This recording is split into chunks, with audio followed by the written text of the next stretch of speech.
Welcome to the HCI family of podcasts. We're your source for personal, professional, and organizational growth and development. We share our own original research, explore industry trends, and interview executives and thought leaders from across the globe. Join us for practitioner-oriented content around all things leadership, HR, talent management, organizational development, and change management. Maximize your personal and organizational potential with the HCI family of podcasts. James Davies, welcome to the conversation today. Yeah, it's great to be here. Thanks, John. It is a pleasure to be with you. You're joining us from Maryland. I'm south of Salt Lake City in Utah. And today we're going to be talking about change generally, but more specifically, how do you evolve your leadership style when your team, the culture around you, the market itself is changing and it creates disruption, it creates volatility.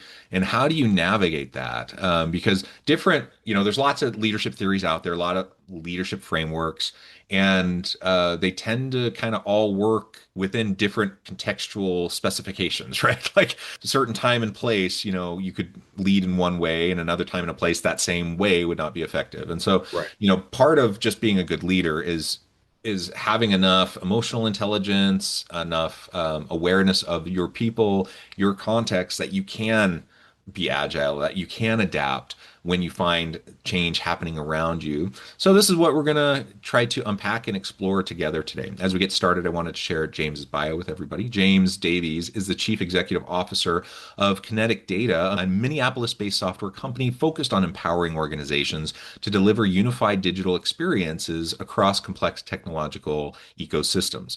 With over a decade at Kinetic, James has helped evolve the company from its workflows roots into a leader in digital experience platforms serving both enterprise and government sectors. Before assuming the CEO role, James served in multiple operational leadership capacities, shaping the company's growth, strategy, culture, and partner ecosystem.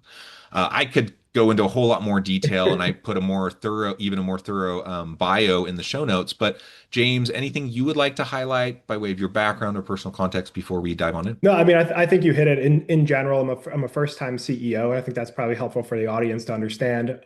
Like you mentioned, I've been with the company a little over a decade.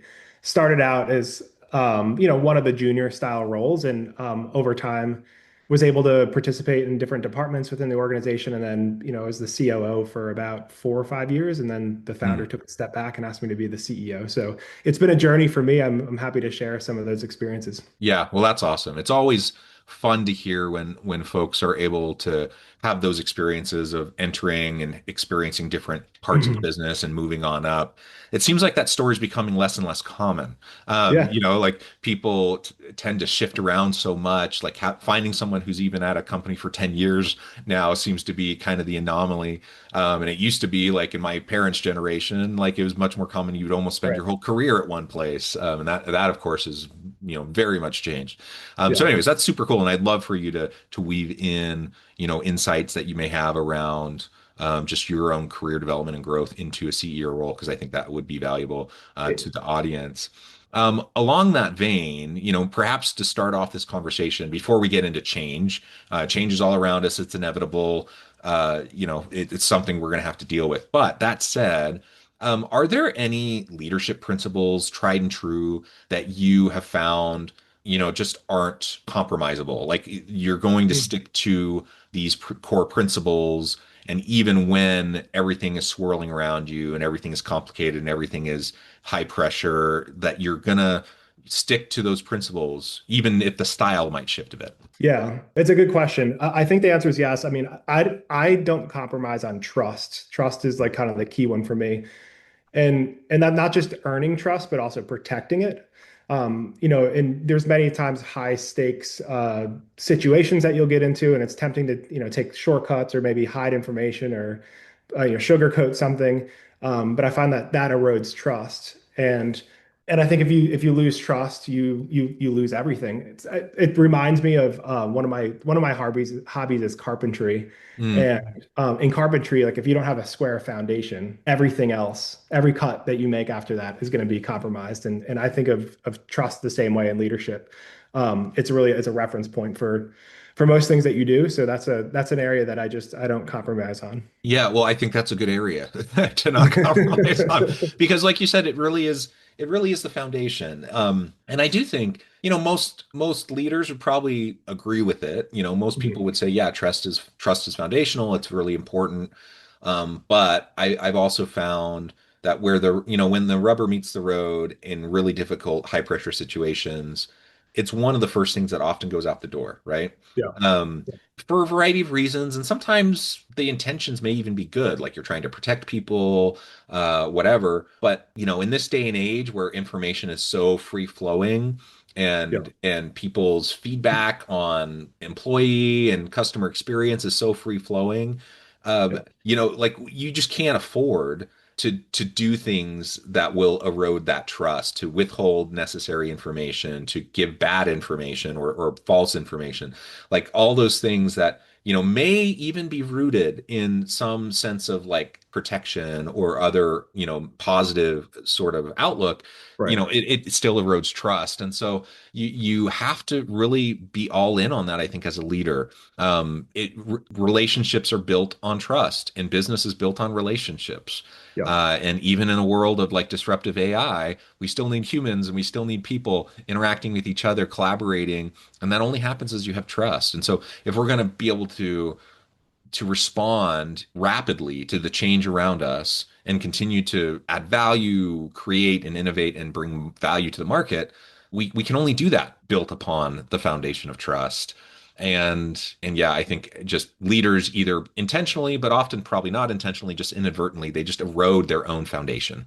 Yeah, Um, it's both. I see it as, both internally for employees, they need to trust you because you're inevitably gonna need a pivot or change direction, but especially on for customers too.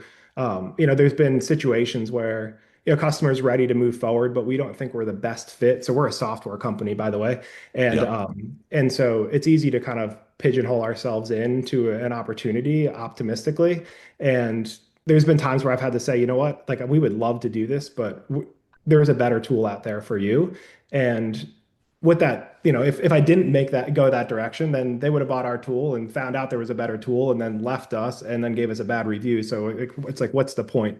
So I've had to learn that, unfortunately, sometimes the hard way, but that's certainly, a core principle that I try to lead by. yeah, yeah, awesome.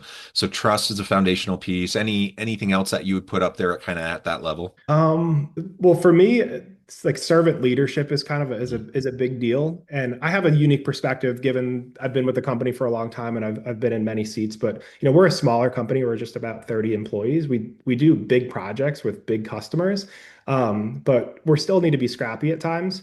And so as I'm leading different people in the organization, I lead with a lot of empathy because I've been in their shoes before and I know the constraints that they're working within and some of the challenges there. So that's not really I guess it's a core principle for me to lead with empathy, and make sure that the people that I work with or work for me or feel supported and like I understand their perspective and the environment that they're working within. Yeah, I appreciate that. I strongly believe in servant leadership as a foundation, for, even when you end up choosing different styles for different contexts, built upon a foundation of servant leadership, which in my mind is really my job. If I have a servant leadership mindset, it means it's not about me. My job is about building the capacity of those around me and Right. helping them to be the best they can possibly be. And lo and behold, when I do that, that also helps me look good because they do better stuff and then I look good as a leader. Sure. But it's not about me. Like it's really Right. about helping and supporting everyone, and helping them to tap into their full potential and be their best self. And Yep. again, that only happens with trust. That also only happens as we have empathy and understanding, and we're constantly seeking that understanding and not just assuming we know, what they're dealing with or what they're going through. And people can tell the difference, like it's so dramatically obvious to Right. most people, when someone is giving lip service towards care and empathy and support versus you actually really do care and you actually really do want to help them. And people are willing to be pretty forgiving of leaders. We all are human and we all make missteps and Yep. and put our foot in our mouth or say or do dumb things. People can be pretty forgiving and patient when they know it's coming from a place of genuine care and concern. And yeah, we're human. We're gonna make mistakes, but we're also gonna own those mistakes, and then we're gonna help people around us respond and pivot as best as possible. It makes a huge difference. And when that's not present, it erodes trust. It erodes shared sense of meaning and purpose, and it just really it hinders the opportunity for growth when people when instead of like this support culture, it becomes this like hyper competitive, zero sum game, fixed pie culture. Like we want growth mindset. We want Right. experimentation mindset. We want people, like you said, whether you're a relatively small organization or a huge conglomerate, you still need people to be scrappy. You need people to be willing to like go out on a limb and to try things. And you're just not going to do any of those things if you don't feel like your leader has your back. Yeah, I think transparency is a big piece of this too. If as a leader you're transparent and with, I'll say just the situation that you're in, and don't try to sugarcoat things, people you'll wind up having a bunch of employees that'll run through a wall for you, because they trust you, B, they have the context because you're being transparent, and then at the end of the day they know that you actually have been in that seat before, so you know what they're dealing with. And Mhm. so those, I guess, maybe to answer your original question, it's trust, empathy, and then transparency are like really the core principles that I lead by. Yeah, well, I think that's awesome. So with those as your foundation, then you find yourself in the day-to-day grind. You find yourself with all these different pressures. Often there's fires you have to, put out. It's very easy for even the best intentioned, seasoned leader to end up in a situation where they're just running around like chickens with their head cut off, all day, every day, because there's just so much stuff happening around them and they're trying to be responsive. How do you maintain like a confident calm amidst all the change? Recognizing still, yes, there's going to be fires to be put out. There's, all that stuff needs to happen, but a leader's job is to be strategic and to focus on culture and to focus on all some of these other pieces that you simply can't do if you're just running around like a crazed Right. maniac all day. So like how do you couch your approach within shifting contexts? In some, I call it a confident calm or an ability to almost be unflappable in the face of challenge. Well, whilst not putting your head in the sand, because I Right. have I have seen some leaders who seem super calm and they're not like running around like crazy, but they also are fairly oblivious, and they ignore all the stuff that's happening instead of being strategic, proactive, or even responsive to what's happening. That's not good. That's not healthy, and that's not going to lead your organization in a good direction. So I definitely am not advocating for anyone to put their head in the sand and pretend like everything's fine when it's not. But recognizing the challenge, recognizing the change that's occurring, but staying calm and then being able to adapt. Like how do you navigate that? I think a lot of folks in my position or just in leadership positions in general won't share issues, like we talked about transparency earlier, but the issues and the context behind those issues with others, they take them all on themselves. And so again, if you have this foundation that we discussed earlier in place, then you'll have a leadership team that believes in those things as well. What I do is I basically, I'll have our leadership team get together and I'll say, guys, here's the stuff I really don't have the answers for, and I'll put it out there and I say, we need to solve this as a team. What ideas do you have? And we create a safe environment where people can say, like, hey, they'll raise their hand and say, well, have we tried this? Or they can push back and challenge the direction I think we should go down. And so basically, I think it's just having a team around you where you don't feel like you're on an island. And there's certainly times that you've got to keep things close to chest, and that's difficult to do. But by having a team, then you can delegate, and you have a force multiplier out there in your leadership team to actually solve problems. So that's kind of how I balance it. Is I just bring it before my team, and we talk openly about what the challenge might be, and I get it out of my head so that I've got a couple of people working on it, not just myself. And again, since they know that I have the context because I've been in the trenches before, they support me in helping to overcome whatever that challenge is. And then I'm not on an island by myself. So yeah, I lean on my SLT a lot. Yeah. I've been part of teams, even executive teams, where I've seen that in action, where I've seen that kind of level of openness, transparency, collaboration.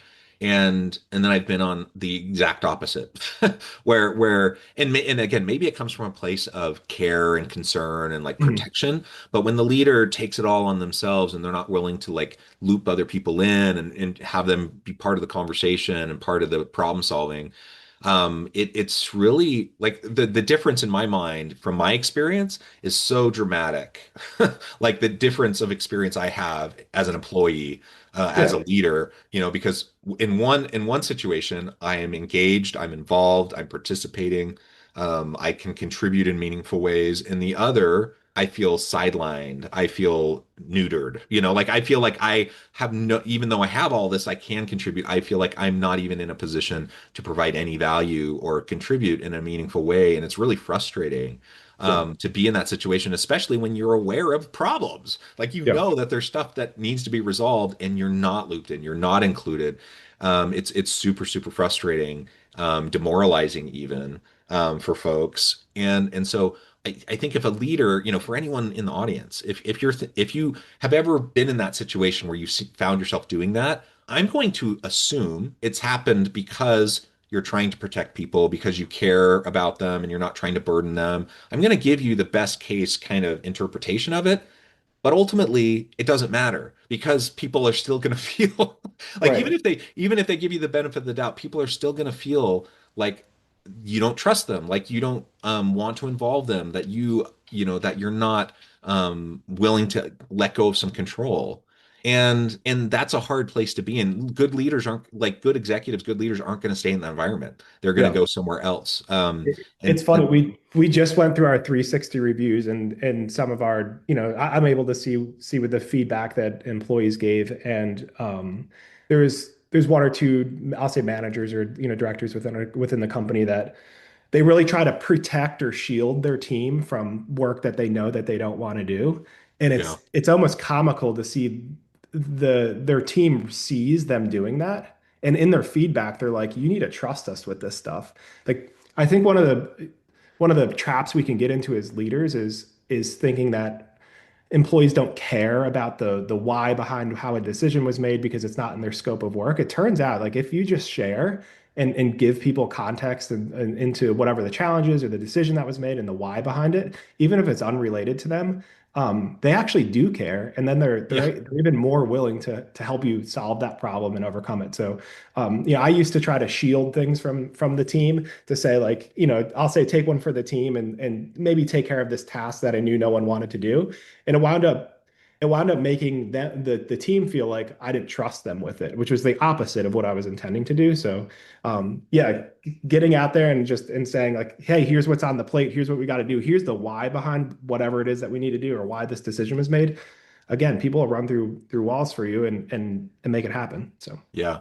And that's a great, I appreciate you sharing that personal example experience because, yeah, I really do think that most leaders are trying to do what they think is best. Like, I don't think many wake up in the morning thinking, how am I going to hide things from my people today and right. cut them out of key conversations Yeah, and it's not malicious. like, yeah, like, I mean, at times are there people who are malicious? Sure, but like most of the time, it's not malicious. There's Right. probably good intention behind it, or just perhaps a slight negligence behind it. Mhm. Like so many times when it comes to conversations around trust and transparency, leaders who are in it all the time, they think they're being transparent. They think they're communicating. They think Right. that they're maintaining trust. But you talk to line level or even middle managers about the same thing, and they're like, it's radio silence. I'm not hearing anything from anybody. Why aren't they including me? And it's because I think sometimes leaders fall into the trap of like they're in meetings all day every day talking about all this stuff and they just assume it's kind of front of mind for everybody It's and they forget that you have to like actually over communicate. You have to like repeatedly again and again yeah. repeat and reiterate and frame up what's going on and over communicate. And if you don't, I would say it's not malicious, but it's a bit of a negligence around, Right. being able to maintain that trust. And it is something that's correctable. Like people will be forgiving if you can like make some adjustments and then try to be more open and transparent. And Yeah. again, it's not that you're not necessarily trying to be transparent, but most everyone that I come across could be more communicative. Like Right. you can It almost was always communicate more in a way that's going to be beneficial. It was one of the biggest lessons I learned when I assumed this position about, a year and change ago. I kind of had an all company meeting. I set the direction. Here's where we're going to go. Here's where, we were shifting a couple of things around. And I figured that's the last time I had to say it. And now everyone's got that context and then they can go. But like I learned, you've got to repeat it over and over again. It's like I've got little kids. And if I tell them not to cross, look both ways before you cross the road once, like I can't expect them to do it. You got to say it over and over and over again. And people usually actually don't get tired of it because I think that folks, process things at different intervals. And so he might hear something once and then based on whatever they just came from, Yeah. they interpret it one way. So you've got to be consistent with that. And it's very easy to overlook as a leader, like saying something once and thinking everyone's got it. Yeah, absolutely. Well, this has just been an awesome conversation. I note the time and I'm going to have to let you go here in a minute, but as we start to wrap things up, maybe you have an example or two, or maybe, just a kind of parting wisdom around like with these foundational core principles and components that we've been discussing and recognizing that yes, we live in a volatile time, like disruptions all around us. Anything come to mind in terms of like how you've adapted your approach, your style amidst those changes? Yeah, I think, we've already hit on this, but I think really making sure that people understand the why behind why a decision is being made is Yeah. important. And I know we just touched on that, but I can remember it was actually not at Kinetic Data, my current company, but a previous company. This is in how it relates to a system. Basically, the time tracking system that everyone had to use, a couple of thousand people in the company. They were changing Hmm. the time tracking system, and in the new time tracking system, you couldn't like copy and paste your time card from the previous week, and no one wanted to use it. There was no adoption of it. Managers were constantly like reminding people and whatnot. And it wasn't until a couple of weeks later that they said the reason why we had to change the time tracking system is because to win this really big contract that's going to benefit everyone in the company, we had to have a more compliant time tracking system. And like as soon as we knew that, all of the complaining stopped. Everyone got their time cards in because like they knew what was in it for them and they were able to like that back to transparency. They knew the why. And I think, organizations inevitably have to change. And I think bringing everyone within the organization along for that ride is really important and giving them the context and stop thinking like, oh, they don't care about this. Because if you don't do that, then it's just going to be this decision came from on high and no one wanted to collaborate on the decision. But if you actually give them the background, people will change. Yeah, yeah, absolutely. James, this has just been a really great conversation. Again, I need to let you go, let you get on with your busy day. But as we wrap up, I want to give you a chance to share with the audience how they can connect with you, find out more about your work, your team, and then give us a final word for today. Yeah, sure. So I'm on LinkedIn. I'm pretty active on there. It's James Davies, and our company website is kineticdata.com. And again, we're a software company. We help organizations streamline their digital experiences, typically for large, complex organizations. So would love to connect with anyone. Awesome. Appreciate the Thank you, time, John. James. Yeah, thank you. It's been a pleasure. I encourage the audience to reach out, to get connected, find out more about what James can do for you. And as always, I hope everyone can stay healthy and safe. They can find meaning and purpose at work each and every day. And I hope you all have a great week.